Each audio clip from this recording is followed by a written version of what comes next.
இளமுரசு அண்ணன் சத்யராஜ் அவர்கள் பெற்றிருக்கின்றார்கள். விடுதலை சிறுத்தைகள் கட்சியின் சார்பில் அவருக்கு நம்முடைய தலைவர் எழுச்சி தமிழர் அவர்கள் ஆடை போர்த்தி மரியாதை செய்கின்றார்கள்.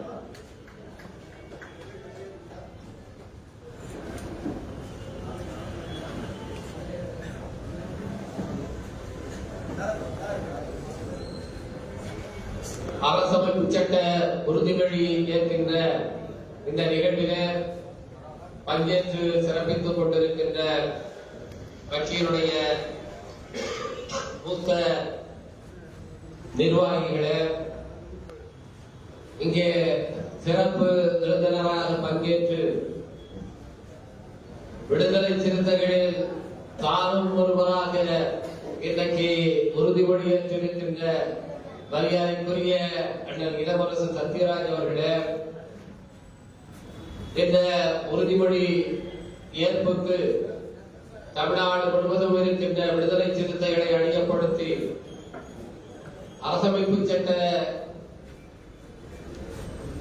நாளான இன்று அதுவும் அது அறிமுகப்படுத்தப்பட்டு 75 ஆண்டு துவங்குகிற இந்த நாளில் எல்லா இடங்களிலும் விடுதலை சிறுத்தைகள் இந்த உறுதிமொழியை ஏற்க வேண்டும் என்று வழிகாட்டி இந்த நாளை சிறப்பித்திருக்கின்ற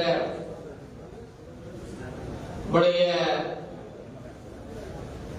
வழிகாட்டி தலைவர் எழுச்சி தமிழர் அவர்களே, திரளாக கூடியிருக்கின்ற விடுதலை சிறுத்தைகளே, உங்கள் அனைவருக்கும் என்னுடைய வணக்கம்.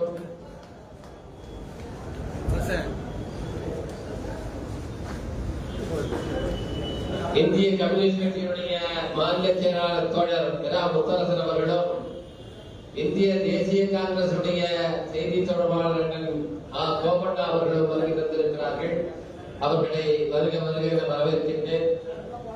இந்த அரசமைப்பு சட்டத்தினுடைய பெருமதி இன்றைக்கு ஒன்றை விட அதிகமாக பேசப்படுகிறது. இதை பாதுகாக்க வேண்டும் என்ற ஒரு முழக்கம் கடந்த 2024 நாடாளுமன்ற தேர்தலில் மரியாதைக்குரிய திரு ராகுல் காந்தி அவர்களால் முன்னெடுக்கப்பட்டு அவர் கையிலேயே ஒரு அரசமைப்பு சட்ட பிரதியை வைத்துக் கொண்டு இதற்கு ஆபத்து நேர்ந்திருக்கிறது, இந்த தேர்தலில் இதை பாதுகாப்பதற்காக வாக்களியுங்கள் என்று பரப்புரை செய்தார். அதன் அடிப்படையில் தான் இன்றைக்கு பாஜக அரசு மீண்டும் வந்திருந்தாலும் கூட அது ஒரு மைனாரிட்டி அரசாக இன்றைக்கு அமைகிற சூழல் ஏற்பட்டிருக்கிறது. ஆனால் இந்த அரசமைப்பு சட்டத்திற்கான பாதுகாப்பை, இதற்கு வந்து கொண்டிருக்கின்ற அச்சுறுத்தல்களை ஒன்றுணர்ந்து அரசமைப்பு சட்ட பாதுகாப்பு மாநாட்டை பல ஆண்டுகளுக்கு முன்பாக நடத்தி இதை பற்றிய விழிப்புணர்வை ஏற்படுத்திய கட்சி விடுதலை சிறுத்தைகள் கட்சி, நம்முடைய தலைவர் எழுச்சி தமிழர் அவர்கள் என்பதை இங்கே நாம் பெருமையோடு நினைவு கூற வேண்டும்.